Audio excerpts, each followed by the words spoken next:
I want to welcome everybody to the Western Institute for Social Research. Today's webinar is on AI in higher education. Today's session is on theory. I'm Mark Corbett Wilson. I'm the Wiser Learning Experience Design technologian. I have more than 50 years experience in technology and self-directed adult learning, with more than a decade invested in online learning. A retired scientific glassblower, I'm an associate sociologist and digital humanist using technology to document my lifelong learning. I help people develop their computer skills for learning, teaching, networking, and communicating, and I consult with educators, organization, and thought leaders to increase their digital fluency and media literacy in support of their missions as they participate in their communities, their cultures, and the global society. I also want to acknowledge that the Western Institute for Social Research is in Berkeley, California, which sits on the territory of the Wishan, the ancestral and unceded land of the Chochenyo Ohlone, the successors of the historic and sovereign Verona Band of Alameda County. I'm in Whittier, California, and respectfully acknowledge the original caretakers of this land, the Tongva people and all their ancestors. I also recognize this land, now known as Los Angeles County, is home to more Native Americans than any other county in the United States.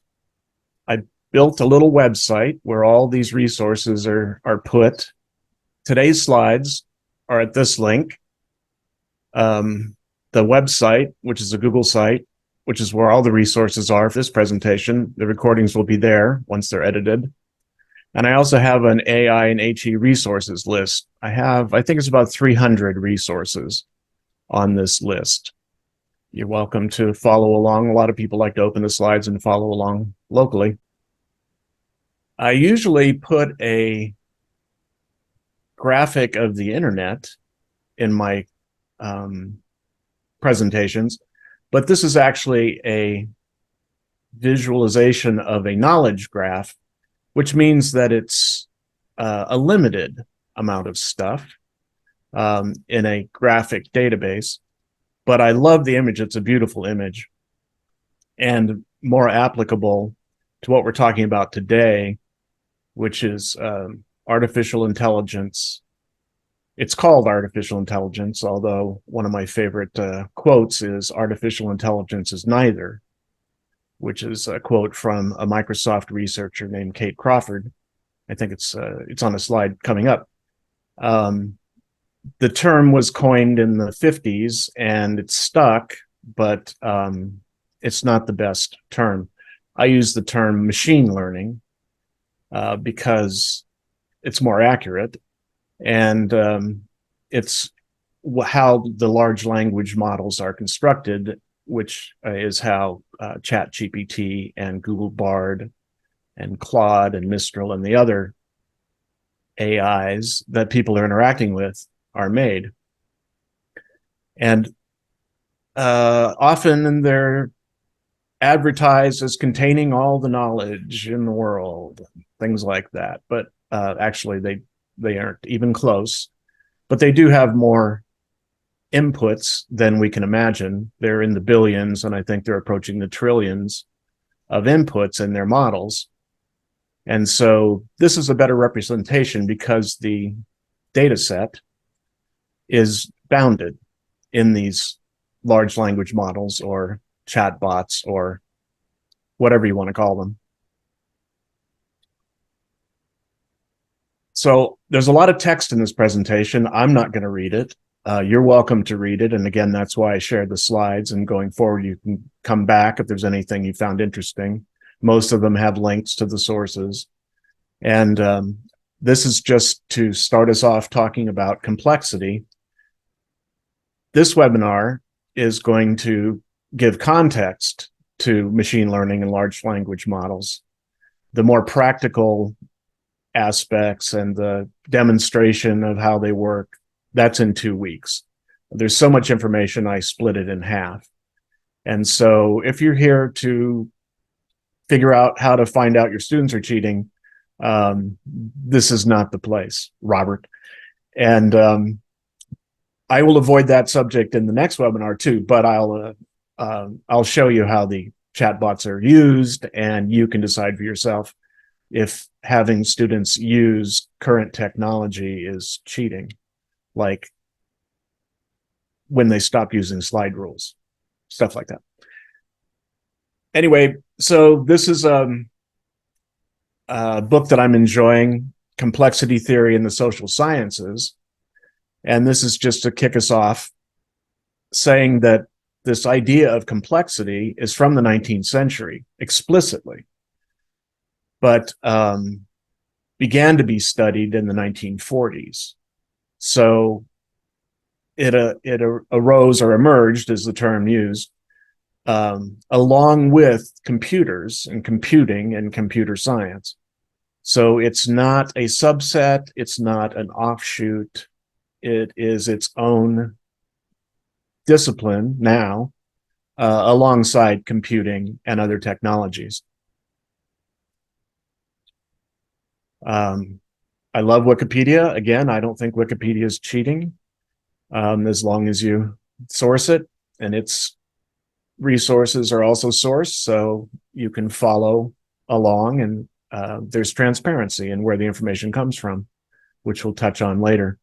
But this is a nice little graphic that I borrowed from Wikipedia that shows that all of these disciplines emerged at the same time. There's some overlap, there's certainly interconnections, and yet they're now all merged into something we call AI.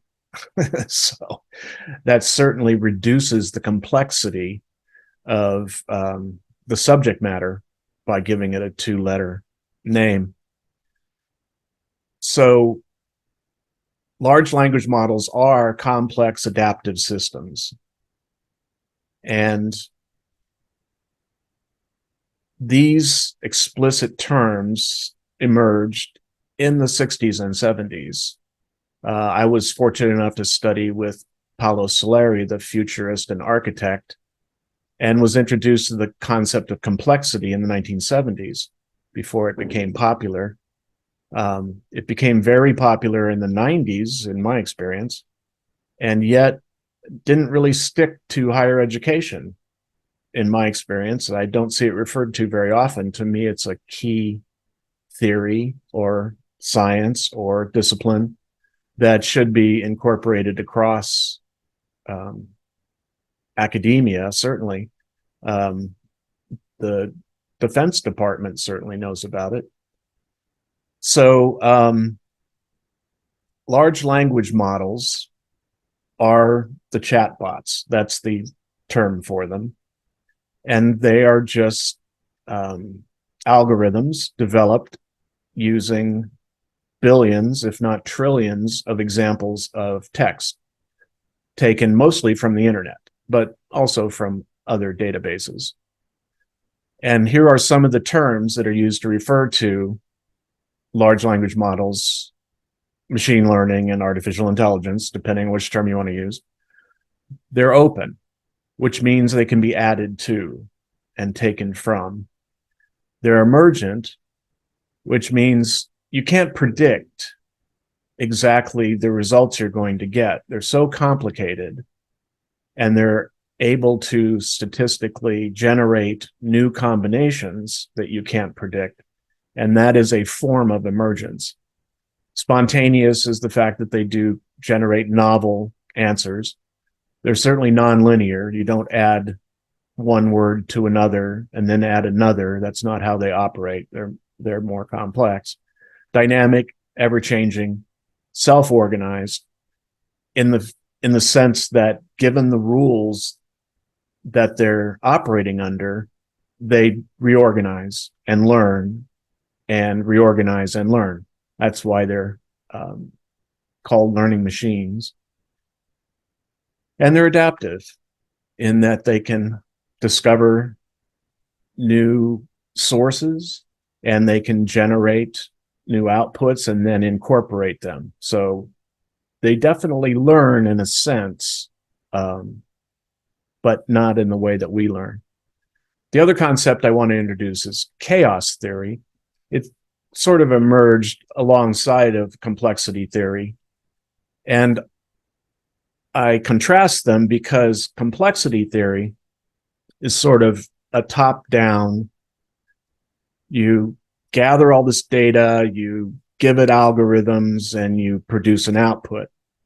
Chaos theory is sort of the inverse of that, where it shows that you can set a few simple rules, I mean 3 or 4 rules in a machine, and have outputs emerge that, again, you could not have imagined or could not have predicted based on the data set and the simple rules that you applied.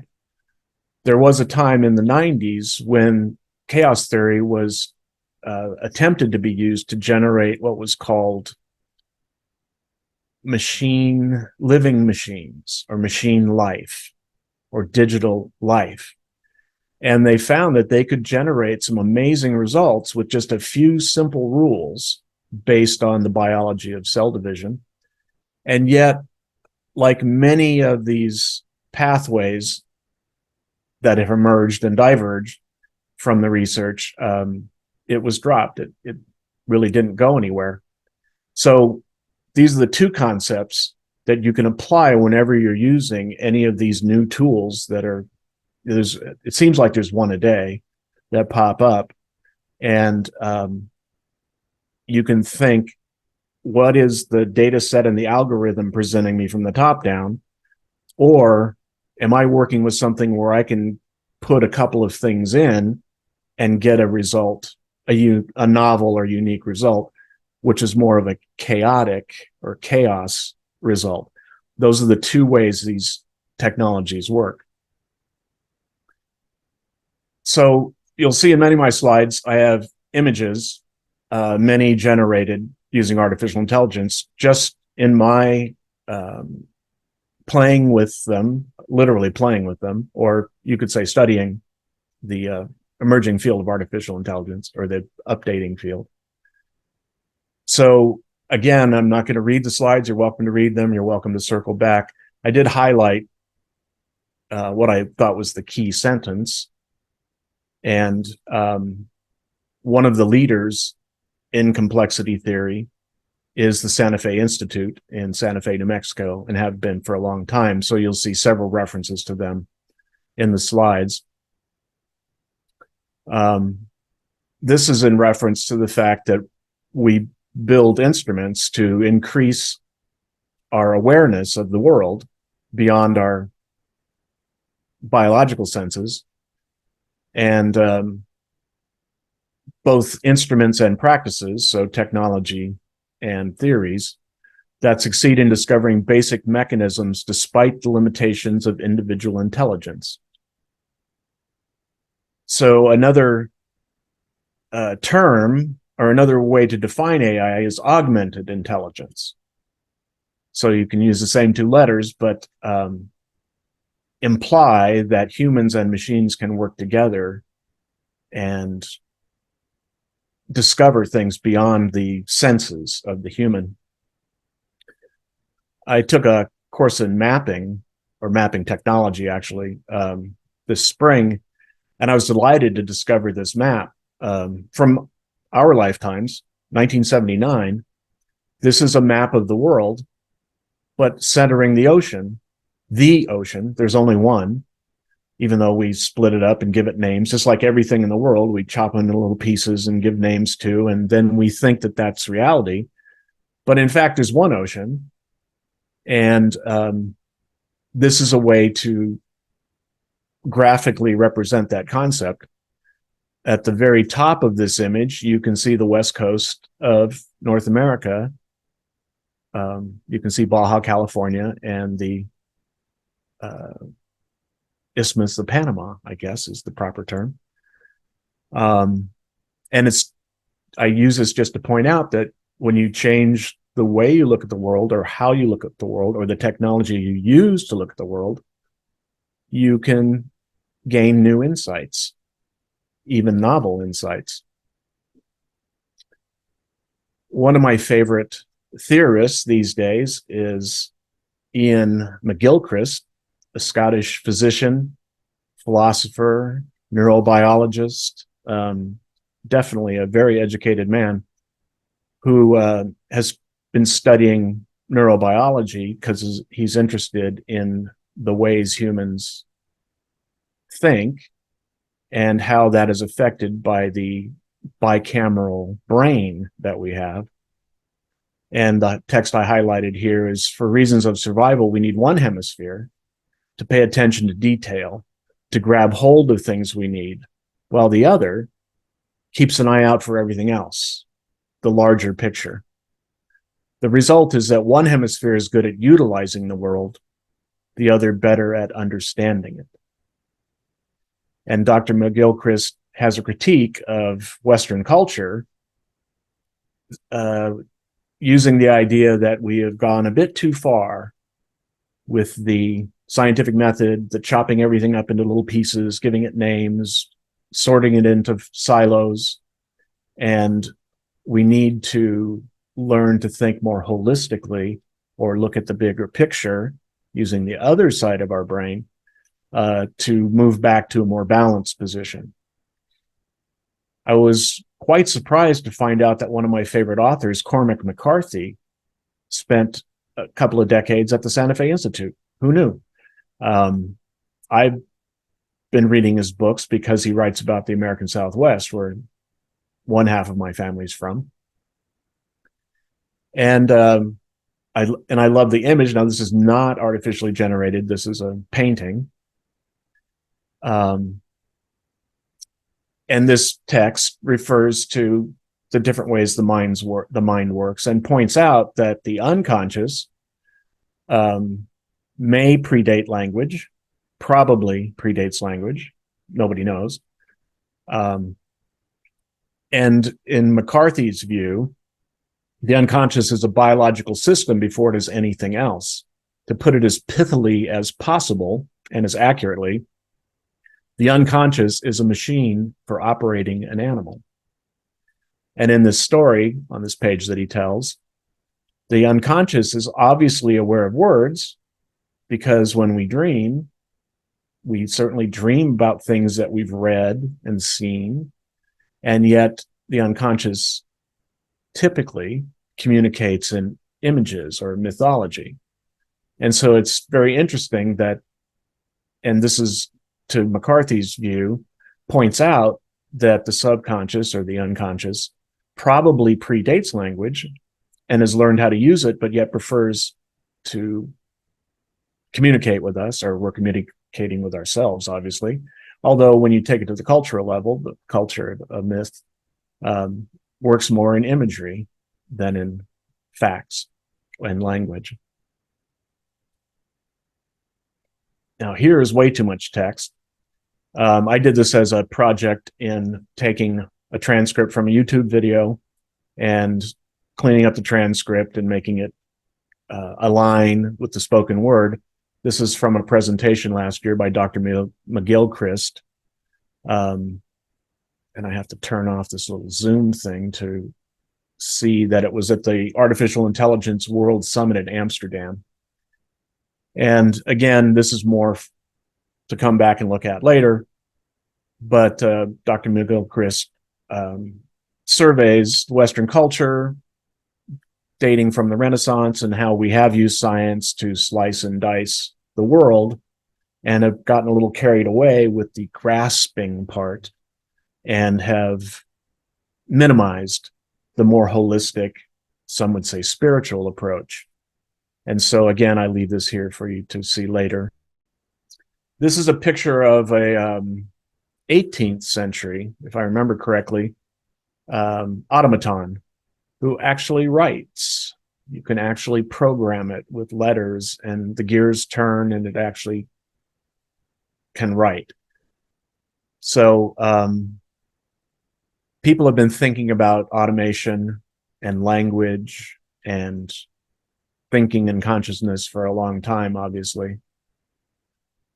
Here at the bottom, it says the term artificial intelligence was McCarthy's invention. He wanted to distinguish this field from a related effort called cybernetics. And I can highly recommend Melanie Mitchell's books on complexity and artificial intelligence. She's a excellent science writer that has been looking at this field for a long time. Okay. So in thinking about technology, and I'm someone who's been thinking about it my whole life, obviously being a technologist and a craftsman, I've spent some time looking around at what is the original technology. It's an interesting question. I've always proposed fire as the original technology, being a glassblower. And yet, some people would say, I've lost my my people. I can't see you.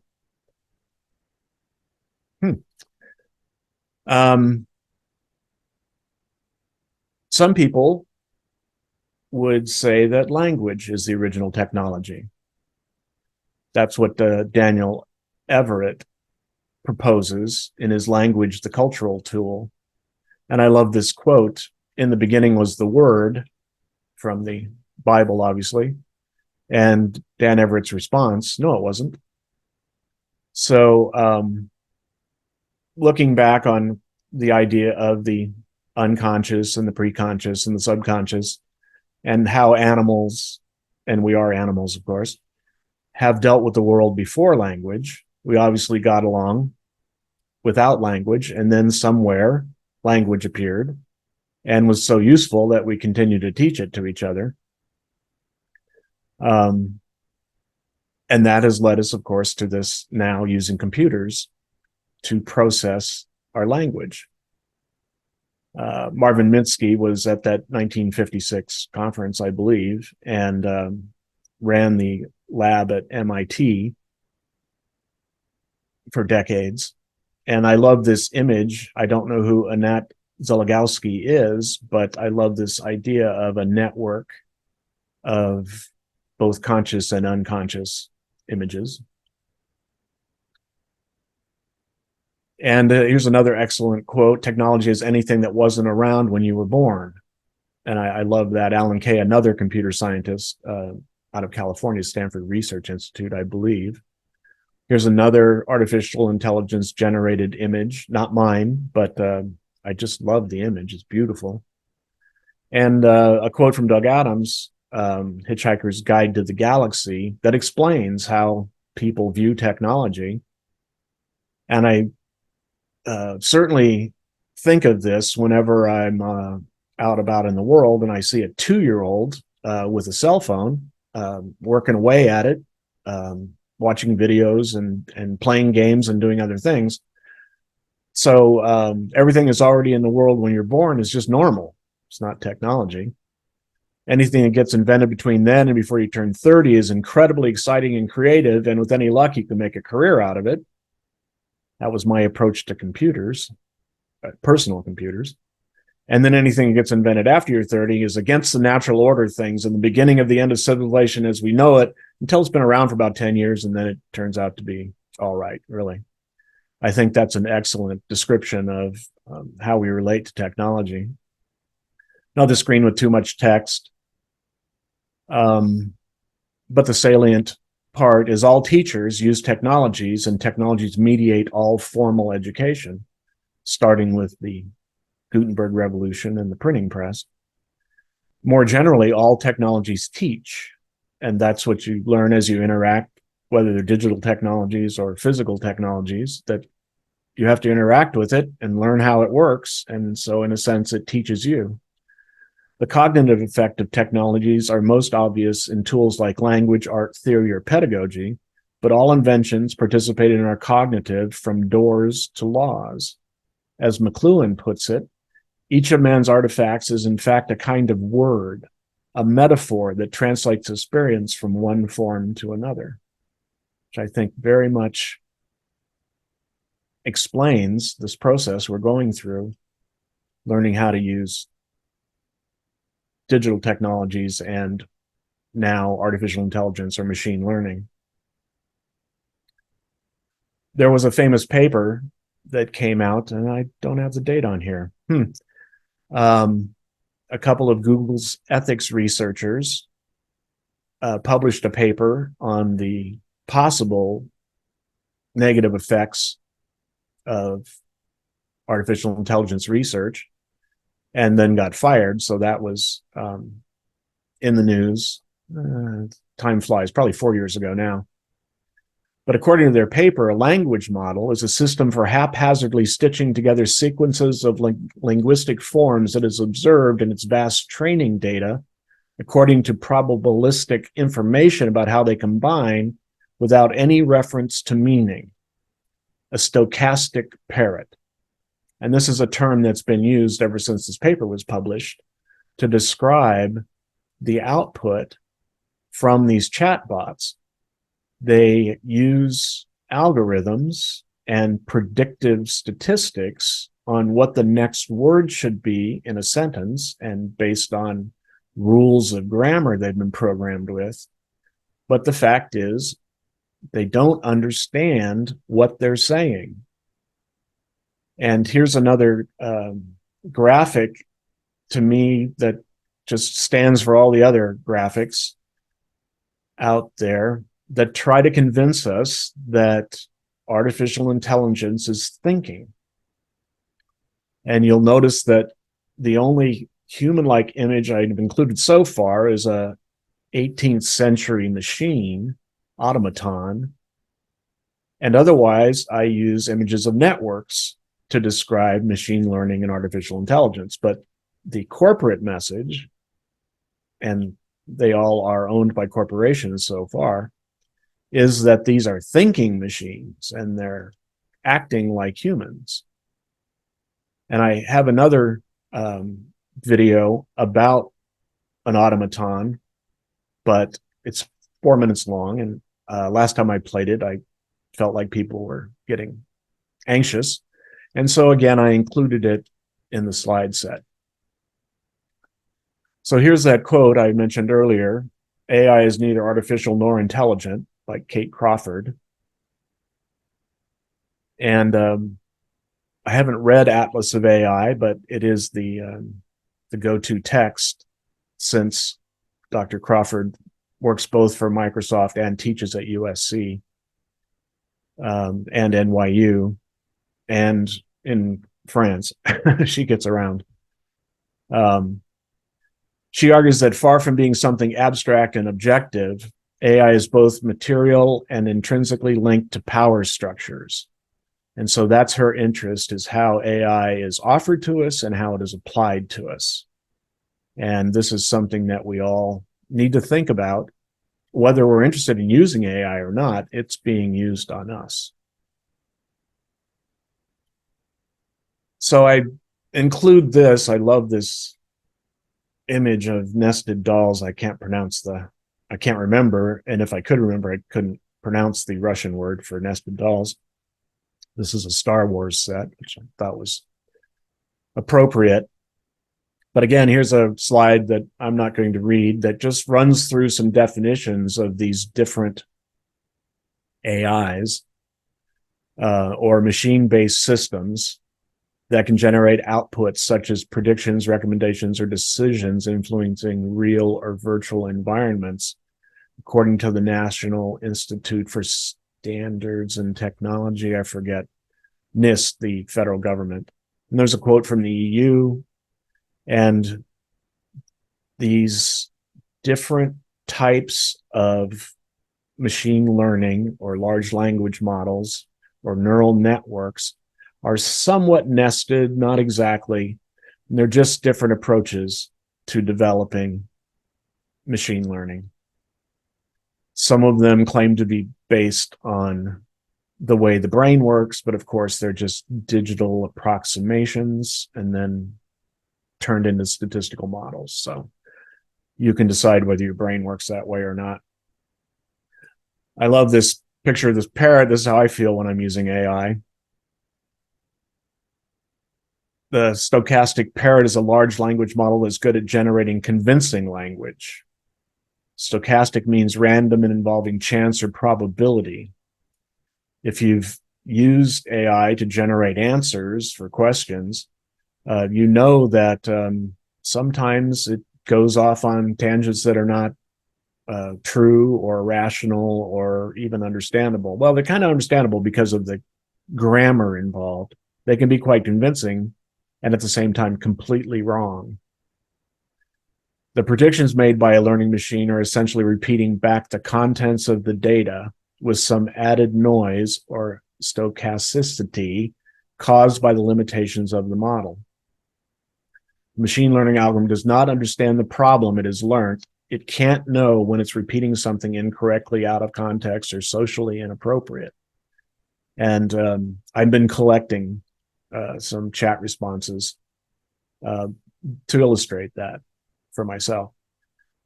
So as someone who's been around computers and programming and actually making the computer most of my life, I want to remind everybody how a computer works. So the top line is the classic, the first time you write a program, you always, well, not always, but most teachers offer that you should write a program that produces the text "Hello World," reputed to be the first text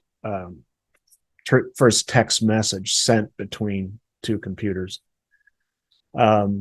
ASCII is the international standard for representing letters and also images. And so "Hello World" represented by the international standard is that string of numbers that starts with 072 and ends with 033. You put that in any browser or text editor with the right translation software, and it will put out "Hello World." Now, computers operate on what's called binary logic. And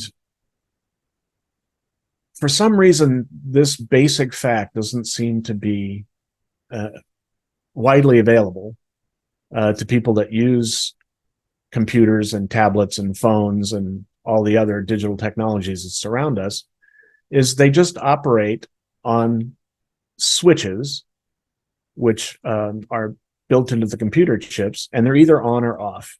It's either a 0 or a 1.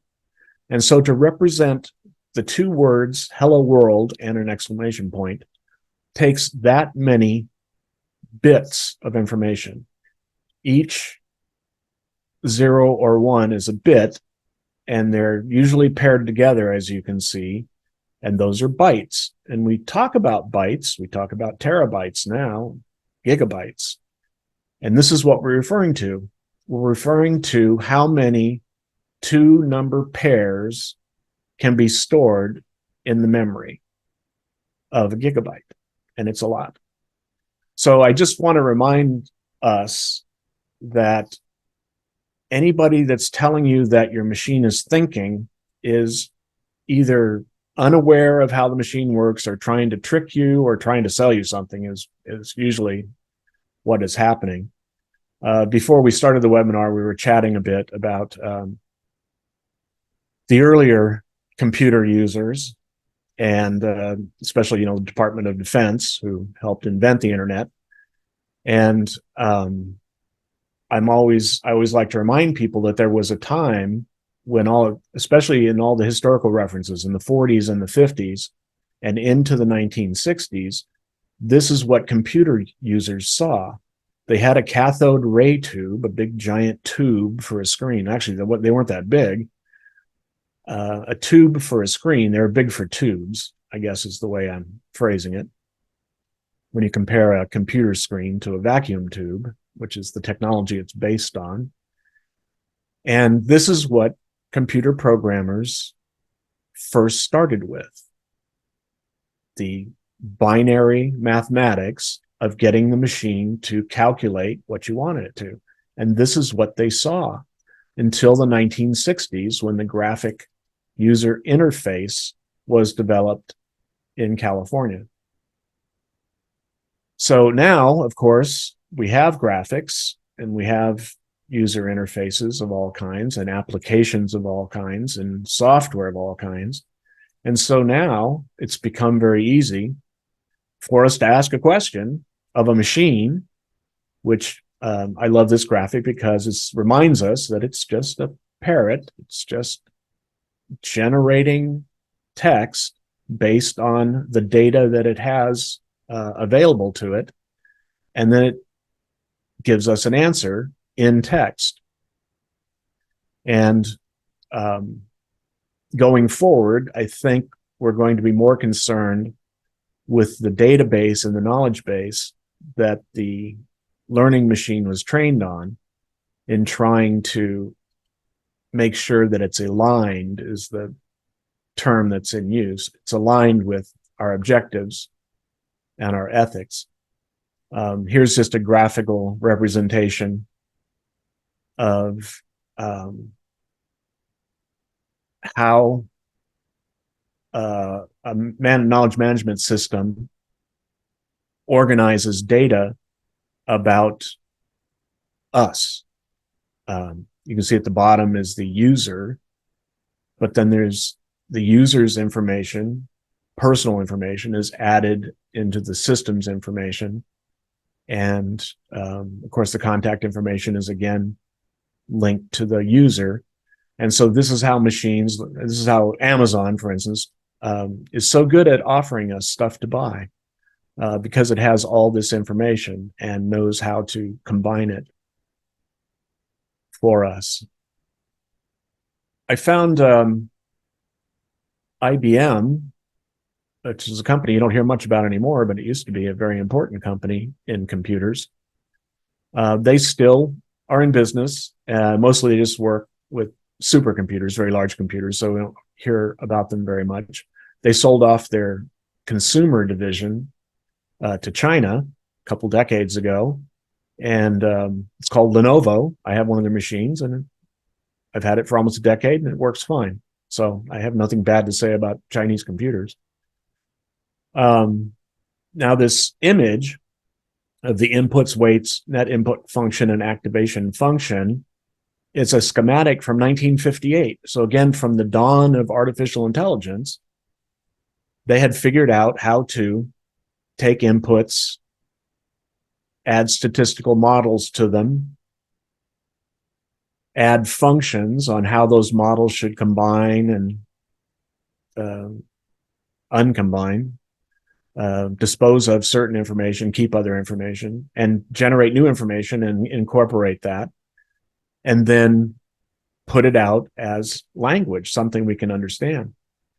So while the image is from 1958, the text surrounding it is from this year on IBM's website, where you can actually create your own learning machine, your own artificial intelligence.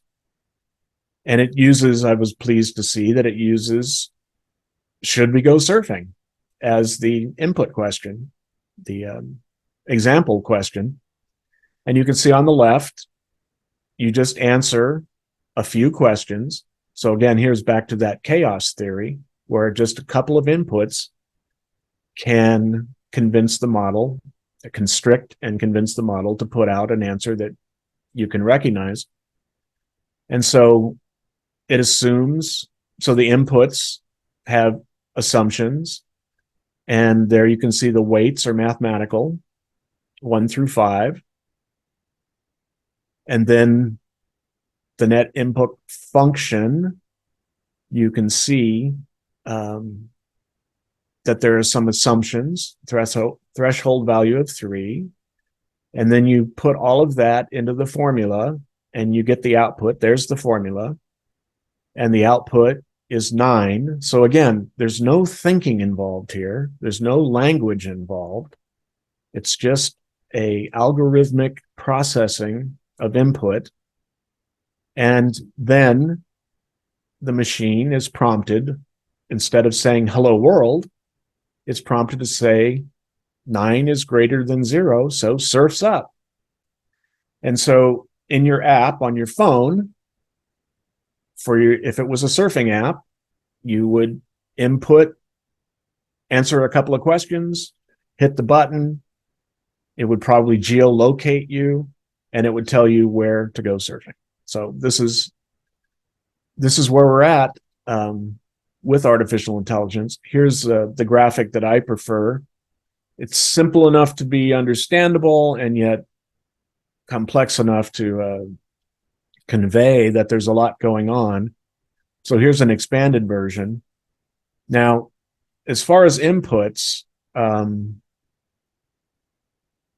each week is a new announcement on how much larger the data set or the training model or whatever they call it is for these competing chatbots. I'll just use that term. And we're into the trillions now of data points. But again, the question is, what data are they using? And this is just another graphic representation of all the ways that chatbots or large language models or machine learning algorithms, these terms are all interchangeable and it can get confusing, but here's just a graphic of how they're being used today. And this will double in size probably over the next year. So just to wrap up this chat about technology, and I am going to go through another section on ethics before we get to a discussion about all this. Yeah, Mark, could you go back to that previous image really quick?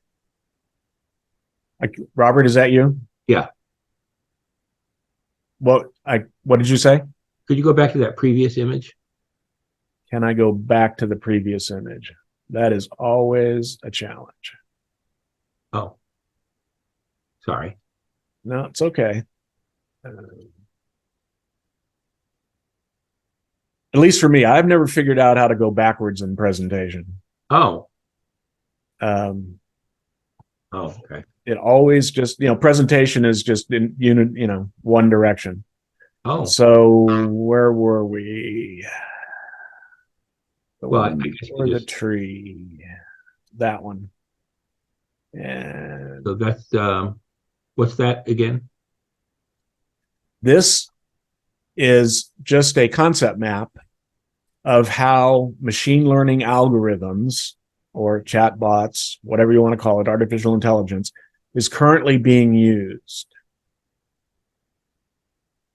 And so you can see there's, I don't know, what is there, 30 or 40 different terms, deep learning neural networks, Markov models, and k-nearest neighbor approaches. So these are all different learning machines or artificial intelligence models that are currently in use. Okay. So again, this is, this would be a good picture of how Amazon, offers you the next book to read or the next thing to buy, by, combining all these different models. And I think we're getting real close to taking a quick break, but to wrap up the technology,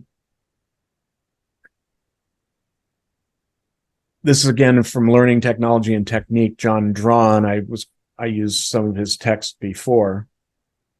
And to just bring us back to education, we want to see education not as a machine made of methods, tools, and systems, but as a complex, creative, emergent collective unfolding that both makes us and is made of us.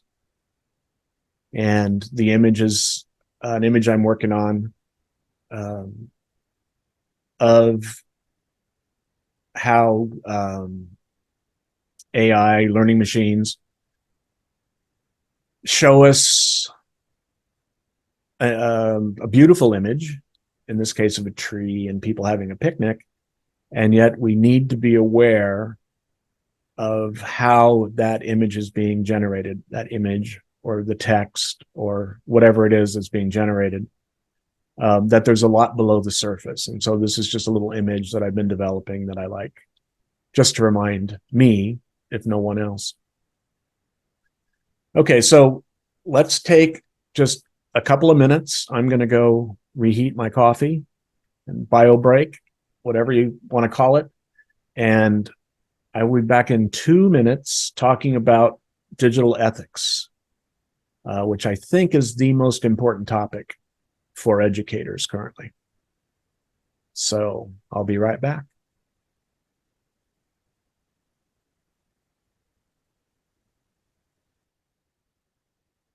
And we've lost everybody.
Stuff out.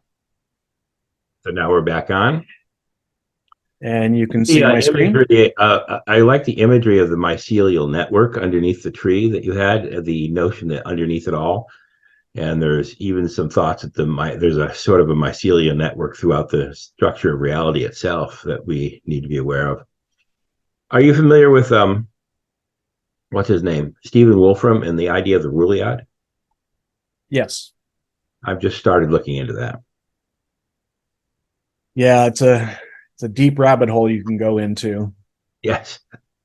And the singularity, what's his name? Oh, yeah. They're all kind of interconnected. Like a mycelial network. Exactly. Or rhizomatic is another term that you bump into. So I think this is really important to talk about ethics, but I'm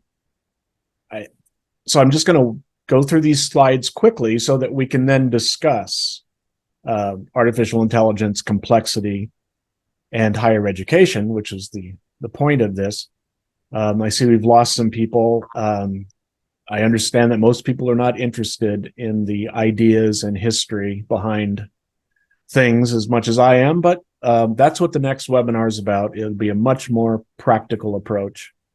I think it's important to understand the framework, because the more one understands about the deep roots, if you will, of where it all comes from and what it actually is. I mean, I think it is important to remember that at its roots, it's all on and off switches.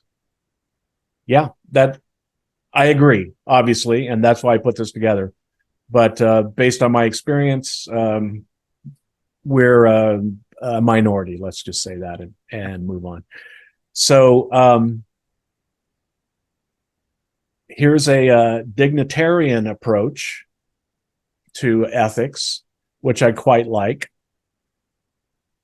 that focuses on consciousness and biological beings being different than silicon-based machines, and mentions flourishing and human dignity and all the important things. And so, again, I could have added a link.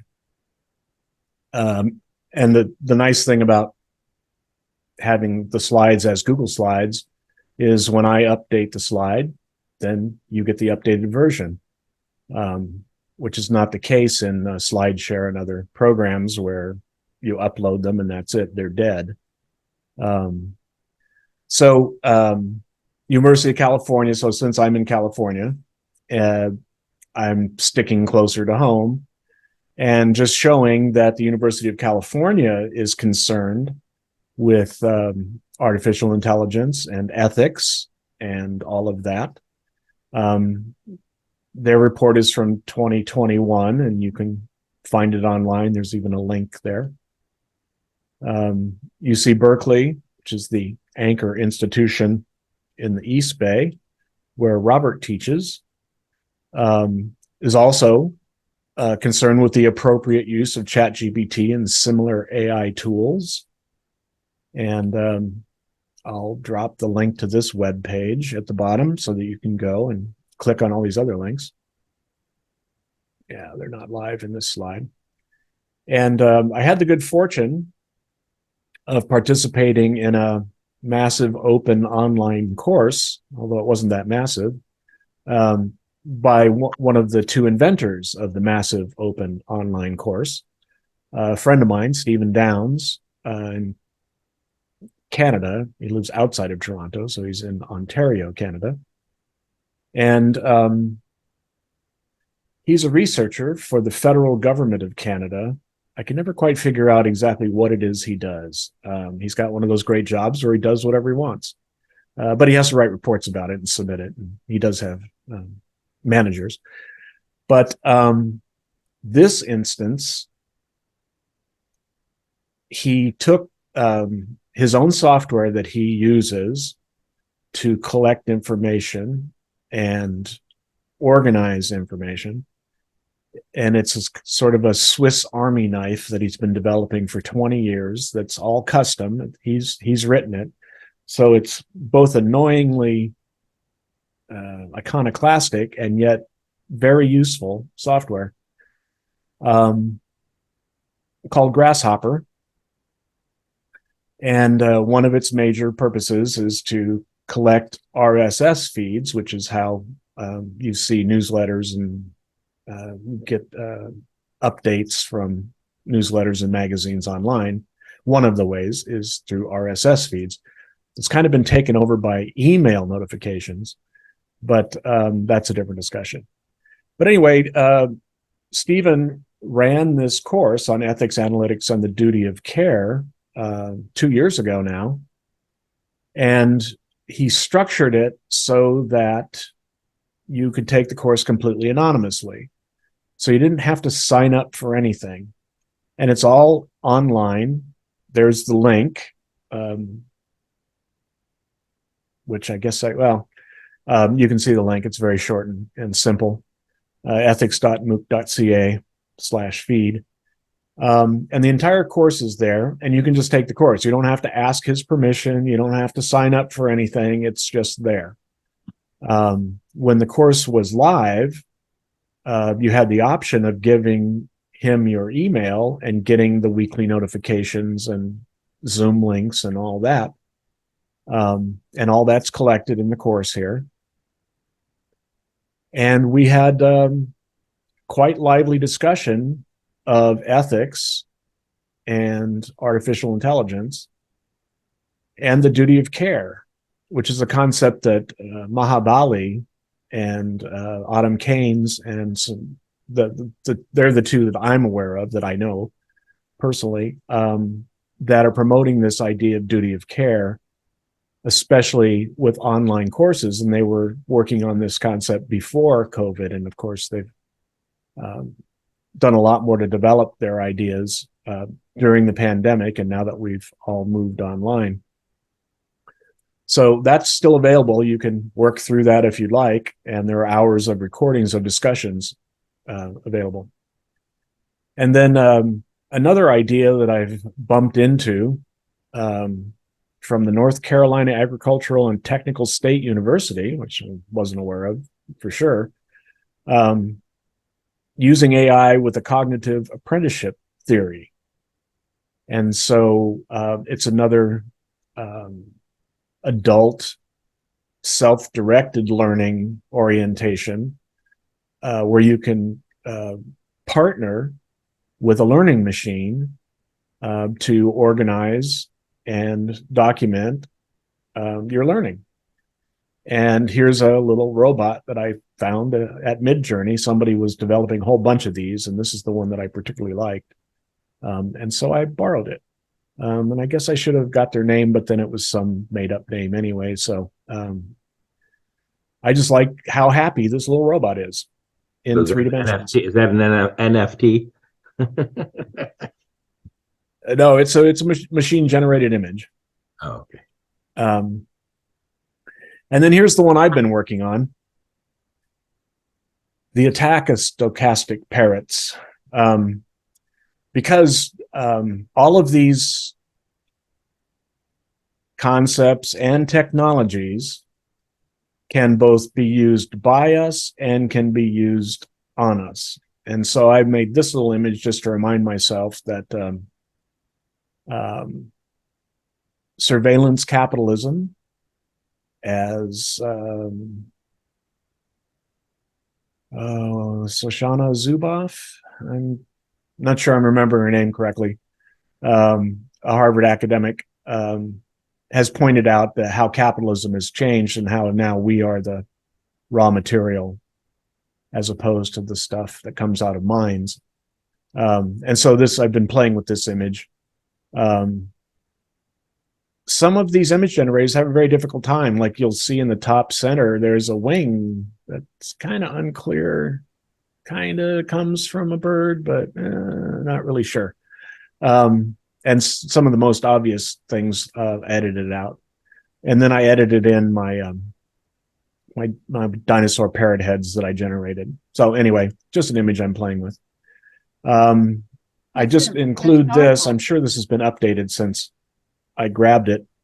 But some lawyers were chastised by a judge for using fake references that they generated using ChatGPT and turned out to be false. And so now they were ordered to show cause on why their case should continue in the United States District Court of the Southern District of New York. So these technologies are having broader impacts, that's for sure. I can't tell you how many hours I spent trying to get a scene of a moon reflecting off the water and the palm trees. For some reason, Midjourney, which is to me the best image generating technology available, has a hard time with palm trees. But I finally got some palm trees and a moon and reflecting water, although I did have to edit several images together to get this. But then I dropped in my favorite weapon that's on the market. You can buy one of these robots with automatic weapon attached. Right. So again, just a reminder of our digital paradise has some hidden dangers. And so I guess I'll just leave this up and stop sharing my screen for now so we can have a little conversation, but this goes into the advertisement for the webinar in 2 weeks, which will be the practice or the practical one, which I think if people do come back, they'll find more to what they're looking for. But who knows?